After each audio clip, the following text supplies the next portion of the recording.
Welcome to Luca and Miguel. Enjoy the video. In this video, I will explain how to convert Celsius to Fahrenheit in JavaScript. First, let's grasp the core mathematical formula. To convert Celsius to Fahrenheit, you multiply the Celsius temperature by 9/5, or 1.8.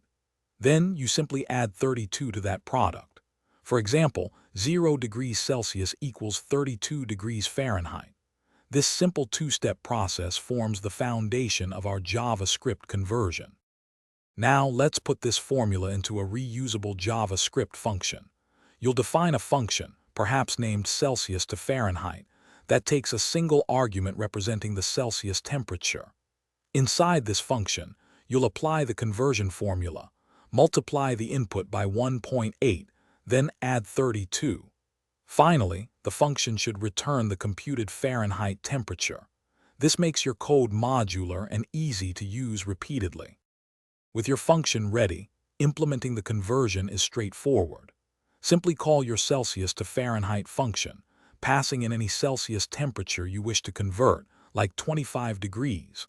The function will then execute its logic and return the corresponding Fahrenheit value. You can store this result in a variable and then display it, perhaps using console.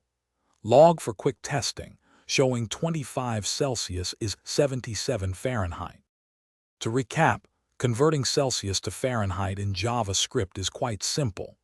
Remember the core formula. Multiply Celsius by 1.8, then add 32. By wrapping this logic in a dedicated function, your code becomes clean, efficient, and easily maintainable. You can now confidently convert and display temperature values, enhancing your web applications or scripts with accurate temperature readings. Thanks for watching and please subscribe. It's the best investment you'll ever make.